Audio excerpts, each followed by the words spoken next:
नमस्कार दोस्तों, जय हिंद। आप सभी का स्वागत अभिनंदन है टीटी फैमिली शिक्षकों के परिवार जायसवाल कोचिंग सेंटर पर, पावर्ड बाई शिक्षा ही प्रकाश है। दोस्तों, बात करेंगे हिंदी ग्रामर के पार्ट नंबर 5 की बात करेंगे। संपूर्ण निचोड़ आपका ग्रामर का रहेगा और टॉप 20 क्वेश्चंस करने वाले हैं पार्ट नंबर 5 में। इसके पहले पार्ट 4 जो है ऑलरेडी कंप्लीट हो चुका है, जिसका आई बटन पे यहाँ पे ऑलरेडी लिंक दे दिया गया है। हिंदी ग्रामर की संपूर्ण तैयारी करना चाहते हैं तो प्लेलिस्ट ऑलरेडी बना भी दिया गया है। साथ ही साथ डेली क्लासेस जहाँ पे चल रही हैं ज़रूर ज्वाइन कीजिए। अपने हिंदी ग्रामर के हिंदी व्याकरण के पार्ट को मजबूत कीजिए, न्यू मजबूत कीजिए और प्रत्येक कंसेप्ट का पूरा निचोड़ ऑल क्वेश्चन को आप लोग फीडबैक कीजिए। और टॉप 20 में से आप लोगों का कितना स्कोर है, आप लोगों का फीडबैक कितना है, नीचे कमेंट बॉक्स में अवश्य बताइएगा। मैं आपके साथ जायसवाल सर। चलिए शुरुआत करते हैं। पहला प्रश्न आप लोगों के स्क्रीन पर है। निम्नलिखित में से कौन सा अशुद्ध शब्द दे दिया गया है? योगीराज, एकत्र, मंत्रिमंडल, नीरस। सभी बताइएगा। अशुद्ध शब्द का हमें चयन करना है। सभी यहाँ पे चयन कीजिएगा। योगीराज, एकत्र, मंत्रिमंडल, नीरस। यहाँ लगभग हमें सही शब्द दिखने को मिल रहा है, लेकिन मंत्रिमंडल यहाँ पहले मिसप्रिंट हुआ है। सही शब्द लिख दिया गया। मंत्रिमंडल ऐसे लिखा होगा, ठीक है। ऑप्शंस पर ऐसे लिखा होगा मंत्रिमंडल, ठीक है। तो छोटी त्री लिखा था, लेकिन यहाँ पे डायरेक्टली आंसर ही यहाँ पे कर दिया गया है। तो यहाँ पे सारे कोई भी अशुद्ध यहाँ पे नहीं होंगे, सारे हमारे शुद्ध दिए गए हैं। आइए बात करेंगे दूसरे प्रश्न की। निम्नलिखित में से पूछा जा रहा है कि निम्नलिखित में से इच्छा का पर्यायवाची शब्द नहीं होगा। तो हमें ये आपका स्पुआ हो गया, लिप्सा हो गया, कामना हो गया, ये हमारे क्या कहलाते हैं? इच्छा के पर्यायवाची शब्द। लेकिन यातना जो दिया गया है, ये हमारा क्या दिया गया है? यातना जो आप लोग देखेंगे, यातना आपका नहीं आता है। बाकी इच्छा, अभिलाषा, अभिप्राय, चाह, इप्सा, स्पृहा, इहा, वांछा, लिप्सा, लालसा, मनोरथ, आकांक्षा, अभीष्ट, ठीक है। ये सारे हमारे किसके आते हैं? कामना या इच्छा के पर्यायवाची हैं। तो यहाँ पे कौन सा नहीं होगा? तो यातना जो दिया गया है, ये हमारा क्या होगा? पर्यायवाची शब्द नहीं होगा इच्छा का। अकॉर्डिंग टू क्वेश्चन सी वाला ऑप्शन जो है हमारा सही हो जाएगा। अगला प्रश्न, दोपहर में कौन सा समास होगा? तो यहाँ पे ऑलरेडी दे दिया गया है। सभी लोग बताइए कौन सा समास है? बहुब्रीहि है, तत्पुरुष है, कर्मधारय है, द्विगु समास। देखिए, दोपहर का मतलब क्या होता है? दो और पहर, मतलब दो पहर यहाँ पे दे दिया गया, ठीक है। तो दोपहर मतलब कहीं ना कहीं संख्यावाचक आ जाता है, और जहाँ पर संख्यावाचक होता है, ठीक है, तो वहाँ पे कौन सा आपका समास होता है? सभी लोग जानते हैं, द्विगु समास होता है, ठीक है। तो यहाँ पे डी ऑप्शन आप लोगों का सही हो जाएगा। फोर्थ नंबर प्रश्न क्या है, देख लेते हैं। आप लोगों की स्क्रीन पर दिया गया है कि मैं आज नहीं पढ़ूंगा, इसमें कौन सा वाक्य है? देखिए क्या कह रहा है प्रश्न, कि मैं आज नहीं पढ़ूंगा। और ये जानते, जहाँ जहाँ भी नेगेटिव या नकारात्मक, नहीं मतलब क्या होता है? नकारात्मक। और नहीं कहाँ पर होता है? निषेधवाचक वाक्य कहलाते हैं। जहाँ पर नहीं दिया हो कि मैं आज नहीं पढ़ूंगा, ये नहीं हमें क्या सूचित कर देता है? आपके निषेधवाचक वाक्य का सूचक बन जाता है, ठीक है। तो हमारा ऑप्शन यहाँ पे सेकंड वाला ऑप्शन सही हो जाएगा। पांचवा प्रश्न है, ओह यह पिट गया, कौन सा वाक्य है? तो यहाँ पर देखिएगा, ओह यह पिट गया संकेतवाचक वाक्य, विस्मयवाचक, विधिवाचक या विधिवाचक, दोनों सेम दे दिए गए हैं ऑप्शंस, ठीक है। तो ओह यह पिट गया, इसमें कौन सा वाक्य होगा? इसमें होगा विस्मयवाचक। जहाँ पर ओह लगा होता है, ठीक है, तो यहाँ पे क्या होता है? विस्मयवाचक वाक्य कहलाता है। छठा प्रश्न आप लोगों की स्क्रीन पर दिया गया है। सभी कमेंट कीजिएगा। आपका एक एक कमेंट, प्रत्येक भाई बहन शिक्षक बंधु का कमेंट, फीडबैक सर्वोपरि है, सम्मान है। जायसवाल सर आप सभी का अभिनंदन स्वागत करते हैं। सभी मित्रों को जय हिंद, वंदे मातरम, इनकलाब जिंदाबाद। आपका एक एक कमेंट आपकी तैयारी को बेहतर करता जाता है, आपके स्कोर को बेटर करता जाता है, आपकी प्रिपरेशन को गुड से बेटर से बेस्ट करते जाता है। उत्पत्ति की रस से शब्दों के कितने भेद होते हैं? तो उत्पत्ति की रस से देखा जाए तो शब्दों कितने भेद होते हैं? 7 होते हैं, 3 होते हैं, 4 होते हैं, 5 होते हैं। सभी कमेंट कीजिएगा। तो उत्पत्ति की दृष्टि से देखा जाए तो शब्दों के जो भेद होते हैं वे कितने होते हैं? 4 भेद होते हैं। अब आप बोलेंगे कौन कौन से भेद होते हैं? तो पहला होता है तत्सम, दूसरा तद्भव, तीसरा देशज और चौथा विदेशी या विदेशज होता है, ठीक है। तो उत्पत्ति के आधार पर हमारे शब्द के 4 भेद होते हैं।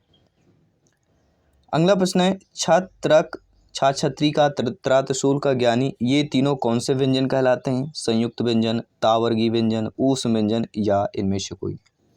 सभी कमेंट कीजिएगा। जी हाँ साथियों, देखिए छात्राज्ञा, ये जो हमारे व्यंजन कहलाते हैं, ये हमारे कौन से व्यंजन कहलाते हैं? संयुक्त व्यंजन कहलाते हैं। और आप जानते हैं कि संयुक्त व्यंजनों की संख्या कितनी है? टोटल हमारे 4 संयुक्त व्यंजन हैं। छा, छत्री, त्रातसूल, ज्ञा, ज्ञानी और एक क्या आता है? ठीक है, सभी लोग जानते हैं। ठीक है, ये बोल रहे हैं, जो ऋषि वाला होता है वह आपका आता है। ठीक है, स्रा जिसे हम कहते हैं। से छा जो संयुक्त व्यंजन होता है किसके मेल से बनता है? का और खा के मेल से बनता है। ठीक है, इसी प्रकार त्रा जो है आधा ता और रा के मेल से बनता है। इसी प्रकार जो ज्ञा बनता है, ठीक है, अइया और जा मिलके क्या है? सभी लोग जानते हैं। अइया और जा मिलके आपका कौन सा बनता है? ज्ञा संयुक्त व्यंजन बनता है।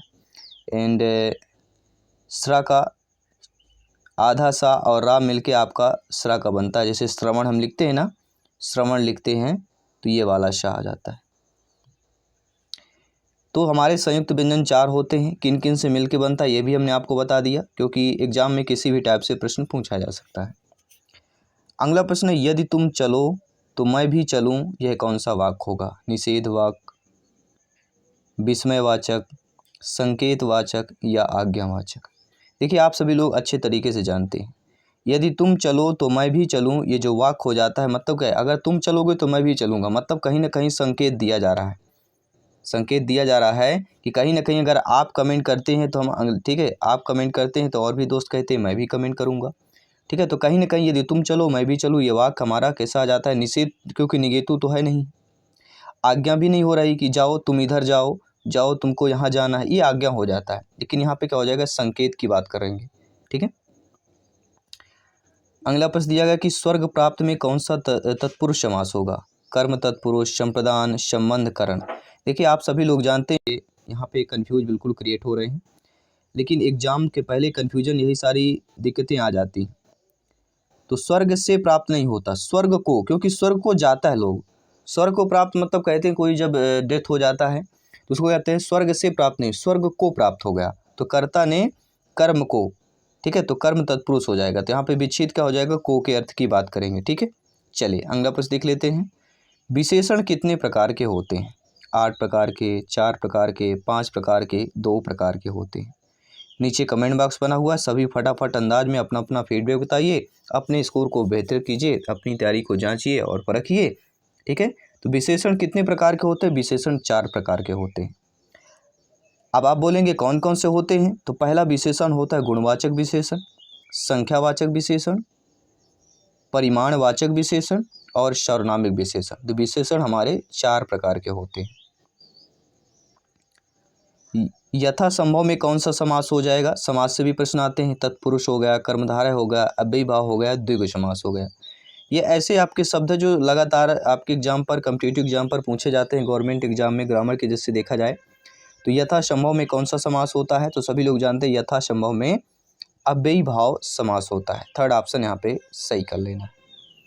नो डाउट, आई होप आप लोग प्रत्येक प्रश्न को अच्छे तरीके से समझ पा रहे होंगे। अगला प्रश्न स्क्रीन पर है, वीणा पाणी में कौन सा समास होगा? कर्मधारय होगा, द्वंद्व समास होगा, बहुब्रीहि समास होगा या करण तत्पुरुष समास हो जाएगा?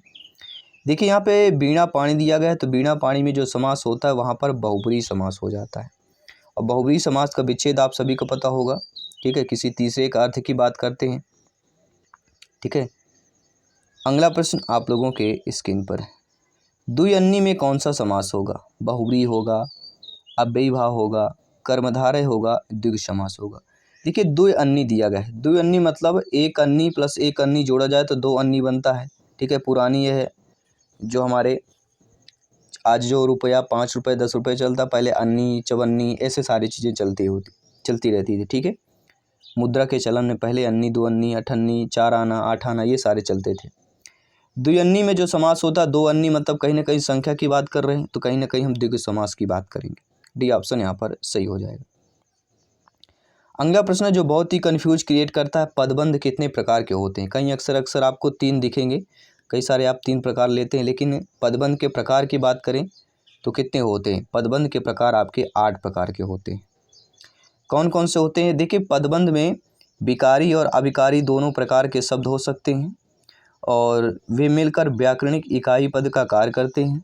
पदबंध के 8 भेद होते हैं जो कि आप लोगों की स्क्रीन पर है।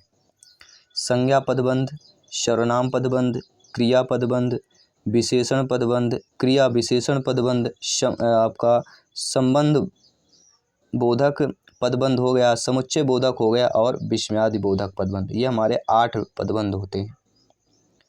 अगला है निम्नलिखित में से कौन सा अशुद्ध शब्द दिया गया है। अशुद्ध शब्द का चयन करना है। साप्ताहिक, वाष्प, सिंदूर, वीणा। तो आप देखेंगे पहले ऑप्शन को थोड़ा सा नज़र फरमाइएगा।